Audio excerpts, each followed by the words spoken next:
Welcome on to the Max lecture series. So in this series we are learning how to obtain the integration, the single integration for various functions. So I hope whatever the content that I have delivered so far you all understood everything. So if you are having any doubts during while watching the videos, you can drop your doubts in the comment section directly. If you are really understanding everything, just click that like button and also share it with all your friends. Now if you observe this given question, which of the following integral is unbounded? They have given four options. So now you have to cross check which one is unbounded. So first of all, what is the difference between bounded and unbounded while doing the integration? Let me tell you, its actual meaning is, before looking into the solution, I will give you the clear meaning of this. When the moment we are talking about integration, it means we are trying to estimate the overall area of a certain function. So you can take any function like basically what we will do, if we have some rectangular function, how will you calculate the area for this? By simply putting length into height. If you multiply these two, that will give you the area of rectangular. Suppose if we have a square, then we should multiply length into width. That will give you the value of area. In the same way, if we have triangular, then half BH will give you the answer, area of the triangular. Like that, we have some certain standard formulas for some standard areas. When the areas are not standard, in those case, if we don't have standard formulas, then we are looking for integration. Integration will give you two types of area. One is bounded, another one is unbounded. So basically integration is used to calculate the area of any functions which we haven't defined standardly. Which we haven't defined standardly means, for rectangular you know standard formula, for triangular you know standard formula. For some function we might not know the standard formula. In those cases we are giving priority for integration. Now while calculating the area with the help of integration, if the area is bounded in the sense, suppose I am considering one function. That function is going like this, after that it is traveling like this, then it is goes, then it is come back, see there. And they have given certain duration 0 to 5 and its correspondent value is also defined. Here it is 0 and its peak value is 10 and again it is 5. It is traveled up to 0 to 5, its correspondent durations were easily given. Like if you observe, this given function is simply traveling only from 0 to 5. Maybe it is having different structures. So in this case we are just traveling along with the integration and we will be just estimating this value from 0 to 5 by doing proper integration. But if you observe, okay sir, everything is fine, whether it is bounded or unbounded, if you see the limit of this area is bounded, strictly bounded. Unbounded in the sense, bounded in the sense, integration will give you finite value. So when we will get infinite value, let us take one more example. In the same x and y axis, suppose if there is a function and that function is traveling like this, see there, with respect to time it is keep on increasing like this. Now if you observe, this area is not bounded because this value it is growing, where it will going to be terminated, we don't know. See the difference between the first one and the second one. First one is going and then again it is reaching some maximum value, come back and it is settled down. So we can easily say at t equal to 5, this function getting settled up. Whereas can you define like that for this function? No, this function is continuously growing. When t is approaching infinity, undefinite value, this functions also might be reaching some undefinite value. We don't know where it will going to end. If you are trying to estimate the area for this function, area will become infinity because that is undefinite region. So infinite value, that is called unbounded value. This is what we are calling it as unbounded value. So simply what is the conclusion? Usually integration is used to identify the area of a certain function. If the certain function area is finite, then its correspondent integration is simply called, integrated value is simply called bounded value. If the area offered by the certain function is approaching to infinity, then its resultant answer is going to be infinity. automatically its correspondent answer, that infinity answer, is called unbounded, because this is not bounded area. Here it is bounded, this region is bounded, it lies in between 0 to 5. Here this region is unbounded. Unbounded means it is approaching to infinity when time is approaching infinity. So resultant answer of the integration will give you infinity. That is the difference between bounded and unbounded.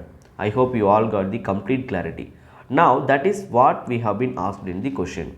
They have given certain 4 functions here, different functions. We are going to identify the integration for those 4 functions. We should check which one will give you unbounded region, which one is having unbounded area. Shall we start finding the answer for this function? Yes, let us see. If you observe the first function, given it is 0 to pi by 4 tan x into dx, tell me what will happen. Let us quickly look into the solution for this. So the first one is 0 to pi by 4 tan x into dx. Tell me what is the integration of tan x. If I will differentiate tan x, then of course we all know we will be getting log of secant x, and its limits are going to be 0 to pi by 4. Now if I will replace x by pi by 4, we know pi by 4 means 45 degree. Secant 45 will be equal to root 2. So this value will become log of root 2. Then lower limit minus log of secant. If I will replace x by 0, then secant 0 will give you 1. What is the conclusion? Secant 0, this overall value is going to be 1. But it lies inside the log. Log 1 equal to 0. So the resultant answer for this function is log of square root of 2. So this value is finite value. Finite means this is bounded. First conclusion. So first one is bounded because we are receiving finite value for the given function within the given interval. Now let us take the second one. The second one is 0 to infinity 1 by 1 plus x square into dx. So let us go ahead from 0 to infinity 1 upon 1 plus x power 2 into dx. Tell me what is the integration of this function. We all know, see, you might have read this result already. Let me write somewhere here. What is the differentiated value? Suppose if I am having tan inverse of x, I would like to differentiate this function with respect to x. What you will be observing? If you differentiate tan inverse of x, it will become 1 upon 1 plus x power 2. So now the vice versa, if I will integrate tan inverse of x, if I will integrate 1 by 1 plus x square with respect to dx, this will give you the opposite relation.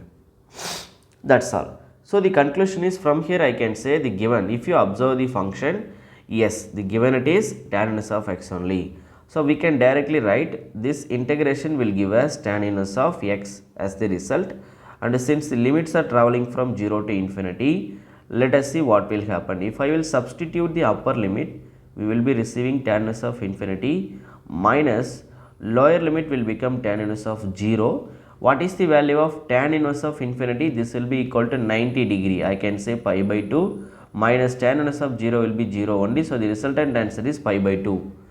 Anyway, since we are receiving finite value in the sense your answer is bounded. So what is the third one? The third one is given as 0 to infinity x into e power minus x into dx. See, you know by parts method. I have been told you, when two different functions are given as the variable, if you are unable to solve it directly, go ahead with the by parts method, x into e power minus x into dx. We cannot directly differentiate these two variables because there are two variables, they have separated each other. How can it integrate directly? So you know, even in differentiation also, when we are having this type of variables, we are going up with the UV method. Same here also we have to follow UV method only. So what we are going to do here, let us go ahead with the UV method. According to UV, I am going to simply treat, let us take x and dx. I am treating x as u, and remaining whole function is, this is v into dx. You know how to write down further, you know the formulas at all. What is the formula? Anyway, let me recapture quickly. Integral u into v dx. If it is given like that, you have to rewrite this u into integral of v into dx minus u dash integral of v into dx, then close the whole bracket, take one more time integration for this, again integrated with respect to dx. Now if I will utilize this, see, substitute all these things. Okay, let me take first u means x, then integral of v dx. We have to integrate e power minus x with respect to dx. What you will be getting? E power minus x upon minus 1. Then again according to the formula there will be one minus differentiation x dash. U dash means you have to differentiate x. Then you will be getting 1. Then we know integral of v dx, that is just now we found that is e power minus x by minus 1. After that I have to integrate whole function with respect to x. So what will be getting? First function what we got is x into e power minus x, but we have to put one more minus which is lies in the denominator. Then minus of e power minus x with respect to dx will give you one more time minus 1 in the denominator. Already one more minus 1 is lies in the denominator. While doing one more time integration, one more minus 1 will become minus 1 into minus 1 will become plus 1. Already this minus is there, it will be lies here. Now what is the overall limit? The overall limit is we are traveling from 0 to infinity. You can substitute that limit now. So if I will substitute the upper limit, what will happen? Let's see what will happen. When the moment you are trying to substitute the upper limit, you will be getting 0. What will happen? See there, if I will substitute infinity here, and e power minus infinity will become 0. So 0 to infinity, it will be, now take this function separately, it will give you infinity into 0. This is what? Indeterminate format. When you are observing a function indeterminate format, what you have to do? Further you have to apply L'Hospital rule. If you take that function, see there, x, I am passing e power minus x to the denominator, then it will become e power plus x. According to L'Hospital rule, I have to do the differentiation separately, numerator separately, denominator separately. If you differentiate the numerator, it will become 1. If you differentiate the denominator, once again it will become e power x only. Then you can bring it to the numerator. Then you can substitute its correspondent limit. Actually, it is approaching to indeterminate format when x is approaching to infinity. See there. While substituting the upper limit, I am facing indeterminate format. Now if I will replace it by infinity, e power minus infinity will become 0. So this overall value is going to be 0 only when the moment we are substituting the upper limit. Don't forget, while doing the integration, these things you have to take care. Similarly, if you observe e power minus infinity here, that will also going to be 0. Overall, for the upper limit, this whole function value is 0. Minus, while substituting the lower limit, see that 0. First, this value is 0. 0 into e power 0 will become 0 only. 0. Minus, here if I will substitute 0, e power 0 will give you 1. So minus into minus will give you plus 1. That's all. So overall conclusion is what? Still we are getting bounded value only. We know the value of e power the value of integral of 0 to infinity x into e power minus x into dx will be giving as bounded value only. Sir, since whatever the functions that we have observed all are bounded, then what is wrong with this conclusion? There will be one more conclusion finally. 0 to 1, let us see what it will give. It is actually 0 to 1, it lies in between 1 upon 1 minus x into dx. Let's see what will happen. This is the fourth option we are considering here, right? Now tell me what can be the expected answer for this. Just now we observed 1 by x. What is the integration of 1 by x with respect to dx? So this will be equal to log x. Yes, of course, that is true. Now if you, according to that, in place of here 1 by x, we are having 1 by 1 minus x. Then integration will give you log of 1 minus x. But after that we have to do internal differentiation. So if I will do the internal differentiation, 1 will become 0. With respect to x, we have to do the internal differentiation. Minus x will give you minus 1. Okay, sir. So one more minus 1 will lie in the numerator. So actually we have to always, while doing the integration, we should keep the minus in the denominator only. We have to write like this. After that, that minus 1 will come to the numerator. We can directly take to the numerator, right? Nothing will be wrong. Okay, sir. Now anyway, this limits values are going to be 0 to 1. Let us substitute the value.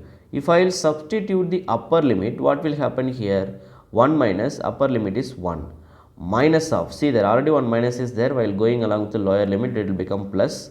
Log of, if I will replace x by 0, then it will be getting log 1. What is the conclusion here? First case, minus log of 0 plus log 1 will become 0. Log 1 will be 0. Tell me what is the value of log 0? It will be obviously approaching to infinity. Of course, log 0 means exact value will be minus infinity. Let me tell you the difference.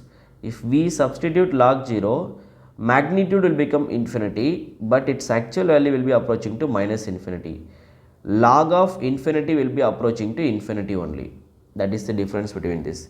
Anyway, the conclusion is both are approaching to infinity. Magnitude wise, this both will be approaching to infinity only. The resultant answer will be approaching to infinity finally. What is the conclusion? I told you during the integration, if your resultant answer will become undefined, it means that the area of that function is unbounded. So, what is the conclusion? The correct answer is option D. So, this is all for this lecture. Remaining things we will see in the next class. Thank you all.